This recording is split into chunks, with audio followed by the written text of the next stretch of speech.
ចឹងឥឡូវនេះយើងត្រៀមដាក់សម្ភារៈចូលឲ្យបងប្អូនទាំងអស់គ្នាដូចជាម៉ាស៊ីនហាត់ប្រាណសម្ភារៈឧបករណ៍ផ្សេងអញ្ចឹងឥឡូវនេះគឺយើងកំពុងតែគូប្លង់សម្រាប់ហាងកាហ្វេរបស់យើងហើយនេះគឺយើង set up ជាកន្លែង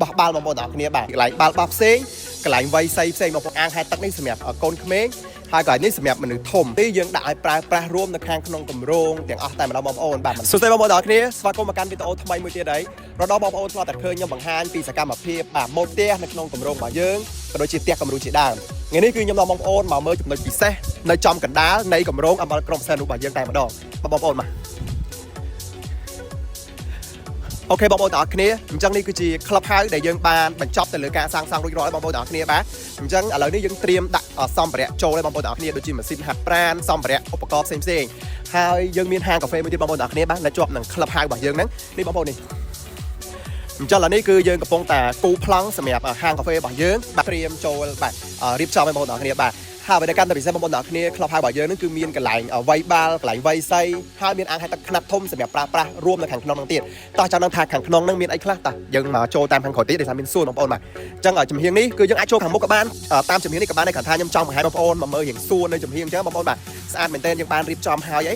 បាទមានសួនមានអីអាចដាក់តុញ៉ាំកាហ្វេញ៉ាំអីក៏បានហើយយើងហាត់ប្រាណហត់បងប្អូនទាំងអស់គ្នាក៏យើងអាចអង្គុយលេង enjoy ជាមួយតែសភាពនៅផ្នែកខាងក្រៅបានដែរហើយនេះបរិបទ Club House យើងបងប្អូនធំមែនទែនចឹងកន្លែងនេះគឺជាកន្លែងយើងធ្វើដាក់ម៉ាស៊ីនហាត់ប្រាណបងប្អូនធំនេះកញ្ចក់សម្រាប់យើ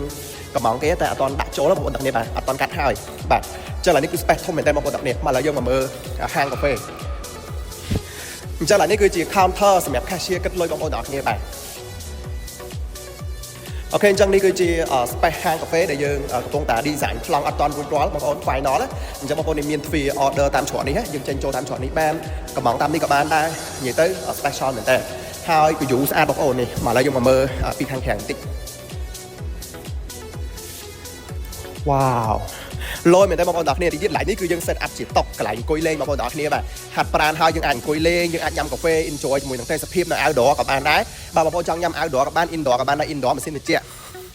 ឡៃនេះគឺយើងមានអាងហែទឹកមួយបងប្អូនបាទលយមែនតើកប់សេរីបងប្អូនទាំងគ្នាបាទអញ្ចឹងនេះអាងហែទឹកខ្នាតធំហើយនេះគឺជាកន្លែងវ័យបាល់ហើយកន្លែងនេះគឺជាកន្លែងវ័យស័យទីទៀតខ្ញុំទៅថតនៅផ្នែកខាងក្រោមបងប្អូនមើលកាន់តែច្បាស់មកឥឡូវយើងចុះទៅខាងក្រោម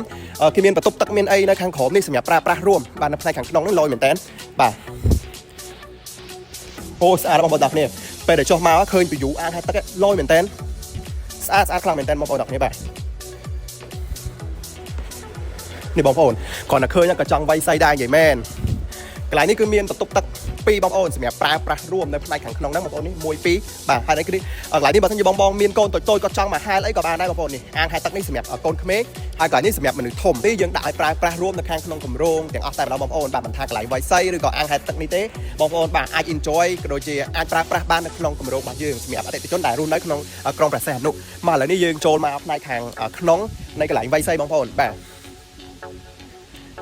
នោះបងប្អូនយើងមើលផ្ទះអតិថិជនតិចទៅគាត់ចូលនៅច្រើនគ្រួសារបងប្អូនទាំងគ្នាមកសូនផ្លូវលេខ1ហ្នឹងគឺភ្ញៀវចូលនៅពេញអស់ហើយក៏មានម្ចាស់អត់ដែរបាទហើយសូនផ្លូវលេខ3ក៏មានភ្ញៀវដែលកផ្ទះបដាត្រៀមចូលរួមនៅដូចគ្នាមកឥឡូវយើងមកមើលខាងក្នុង Club House យើងបន្តិចមើលបាទវ៉ាវធំខ្លាំងមែនតើបងប្អូនទាំងគ្នាសម្រាប់បងប្អូនដែលគាត់ស្រឡាញ់កីឡាខ្ញុំជឿថាគាត់តែឃើញប៉ុណ្ណឹងគឺដឹងតែស្រឡាញ់ហើយចង់មករស់នៅនេះហ្មងដោយសារមានឧបករណ៍គ្រប់គ្រាន់អញ្ចឹងកន្លែងនេះគឺយើង set up ជាកន្លែងបោះបាល់បងប្អូនទាំងគ្នាបាទតិចទៀតយើងនឹងដំឡើងឧបករណ៍សម្ភារៈហើយកន្លែងនេះគឺយើងបែងចែក